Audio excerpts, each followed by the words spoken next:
Excelência, Sr. Vice-Presidente, tenha bondade. Merci beaucoup, Madame la Présidente.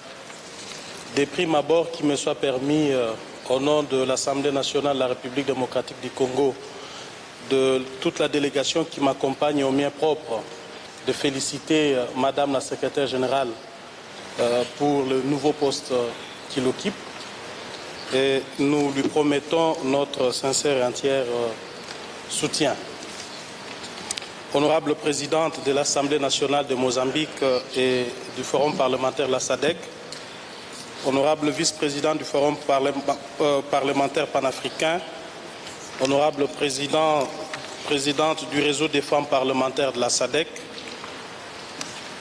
Honorable Président des parlements nationaux et chef de délégation, député membre du Forum parlementaire de la SADC, distingué secrétaire général du Forum parlementaire de la SADC, Mesdames et Messieurs, à vos titres et qualités, tout protocole observé. Au nom de la délégation que nous avons l'insigne honneur de conduire, nous vous transmettons les sincères et chaleureuses salutations de l'Assemblée nationale congolaise. Par notre voix, le peuple congolais vous remercie infiniment, ainsi que vos gouvernements respectifs, de vos soutiens et assistances lui apportés dans des moments difficiles.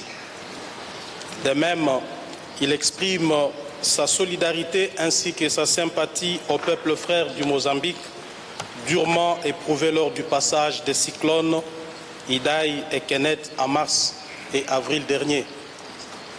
Ces drames nous interpellent et placent devant notre responsabilité quant au choix à opérer face au réchauffement de notre planète.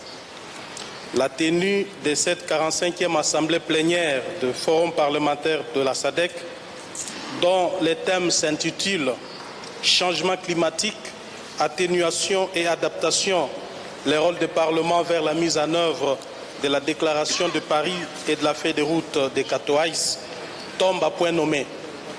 Nous devons non seulement y réfléchir très adroitement, mais aussi agir promptement, car l'avenir de nos enfants en dépend.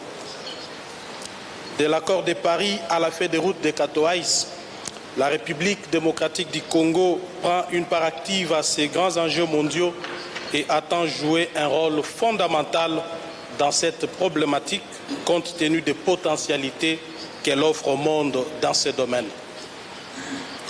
Notre première participation à ce forum intervient à un moment charnière de l'histoire politique de notre pays.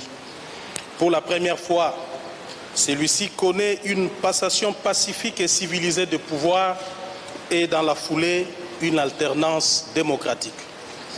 Cette situation est d'autant plus inédite que les élections ont été libres, démocratiques et de surcroît financées par les Congolais eux-mêmes. La République démocratique du Congo envoie désormais des signaux très encourageants et positifs.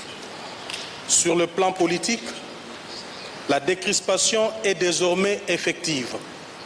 En effet, tous les exilés politiques sont rentrés au pays et les prisonniers d'opinion ont tous recouvré leur liberté de mouvement.